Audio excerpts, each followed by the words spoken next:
Сүйікті жар, ардақты әке Рауан Бекбосыновты сағынышпен еске алу.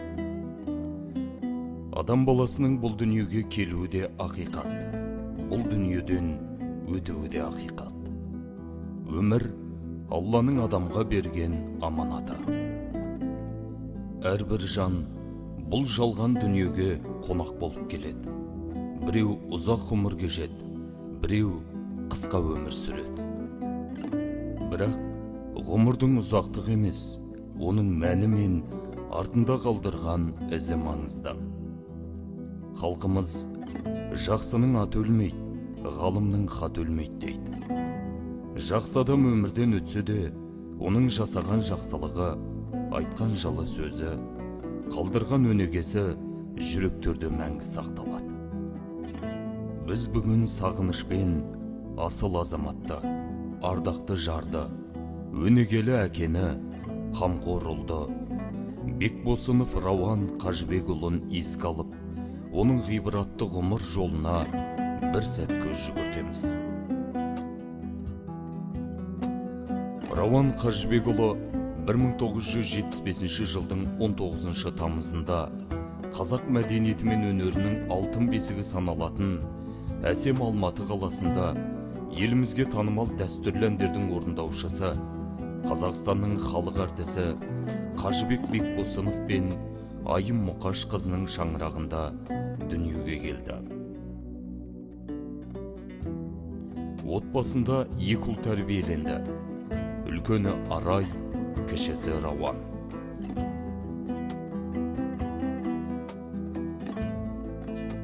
Қажыбек Бекбосынов қазақ ән өнеріне өзіндік үлес қосып, дәстүрлі ән өнерінің дамуына өлшеусіз үлес қосқан.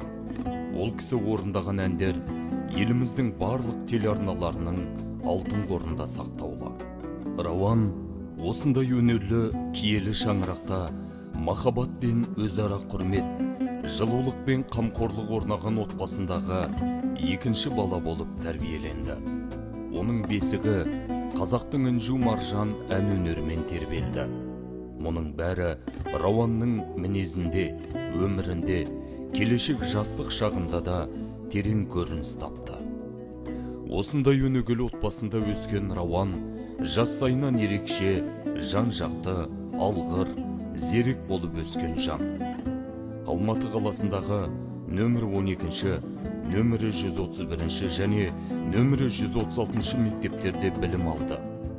Ол мектеп қабырғасында белсенділігімен, ашық мінезімен және достыққа адалдығымен ерекшеленді. Және бала кезінен бастап ол еркін және ашық бала болды. Көшбасшылық қасиеттері ерте кезден ақ байқалды. Мектепті аяқтаған соң ол Нархоз университетіне түсіп, маркетинг мамандығы бойынша білім алды. Университетте оқып жүрген кезінде ол жұмыс істей бастады. Және ешкімнен көмек сұрамай, өздігінен еңбек етіп, ақша таба бастады. Сол арқылы ол жаңа жұмыс орнына орналасып, жаңа ортада сатылым мен табысты айтарлықтай арттыратын ерекше логистикалық процесті құрды. Жұмыстың ебін біліп, компанияға жақсы көрсеткіштер әкеле бастағаннан бастап, оған Алматыдағы филиал басшысы лауазымы ұсынылды.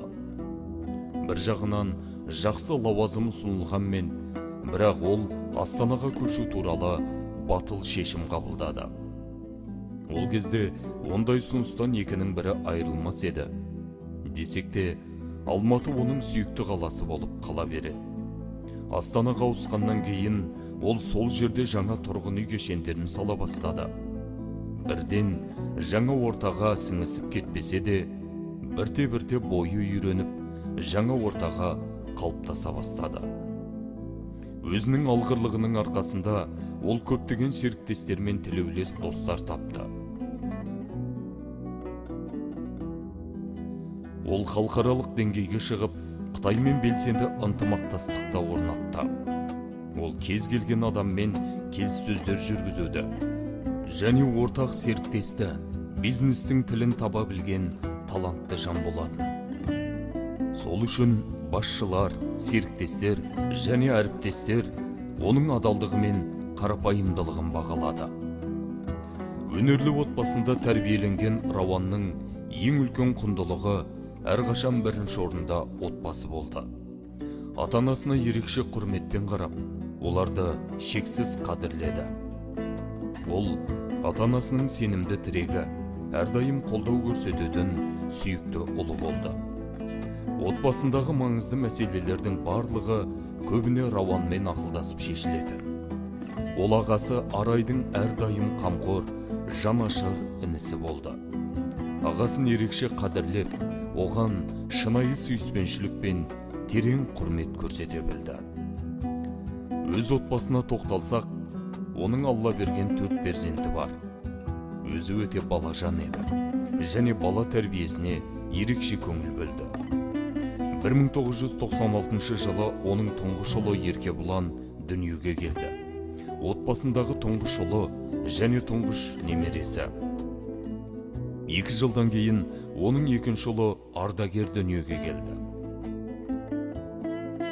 19 жылдан кейін оның ұлы Арсен, ал 23 жылдан кейін көптен күткен жалғыз қызы Әмина дүниеге келді.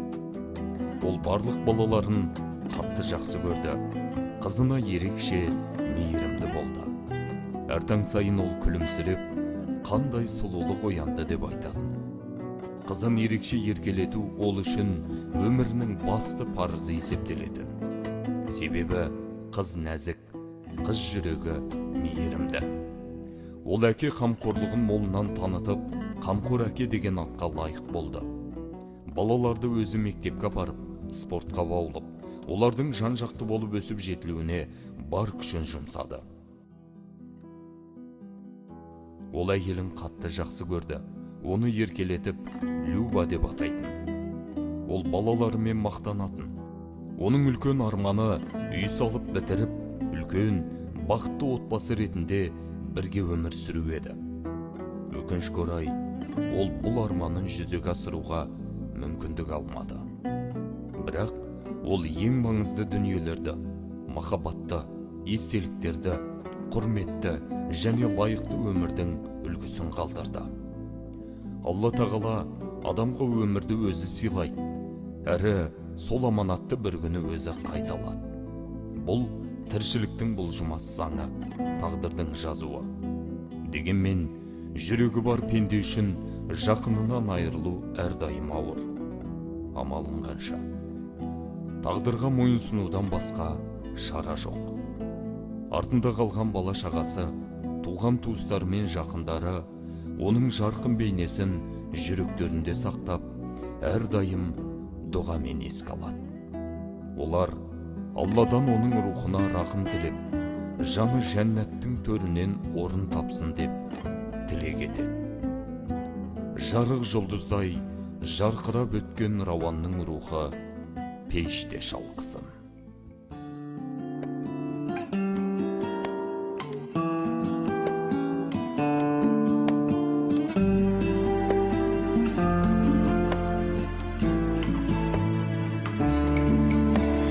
Көк шыққанға бір қуанып, шөп шыққанға бір қуанып, өмір өтті ау зырғы бағып, зырғы бағып. Қызғалдаққа бір қуанып, сарғалдаққа бір қуанып, өмір өтті ау сырғы бағып, сырғы бағып. Көк аспаннан бара жатыр өмірімнің жұлдызағы, жетем деген арман жолы бара жатыр жұлдыз арып, жұлдыз неткен мұңлы жарып, мұңлы жарып. Ескі доспен кездескенде есім шығып шын қуанып, өмір өтті ау зырғы бағып, зырғы бағып. Өсем деген ұлды бағып, кетем деген қызды бағып, өмірімнің бара жатыр жұлдыз ағып. аспаннан бара жатыр өмірімнің жұлдызағы, жетем деген арман жолы бара жатыр жұлдыз арып, жұлдыз неткен мұңлы жарық, мұңлы жарық.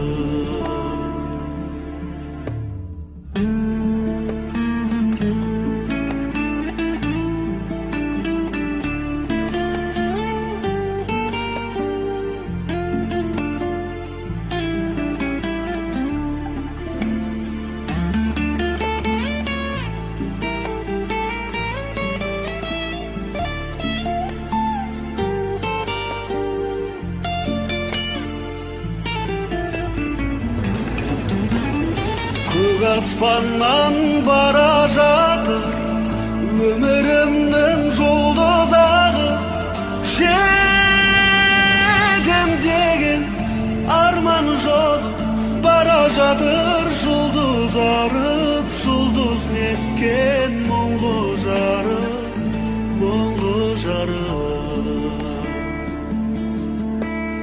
Қайран өмір сонша сүйген, кетесің-ау бір күн ауып, ғұмыр өтті зырғып ағып.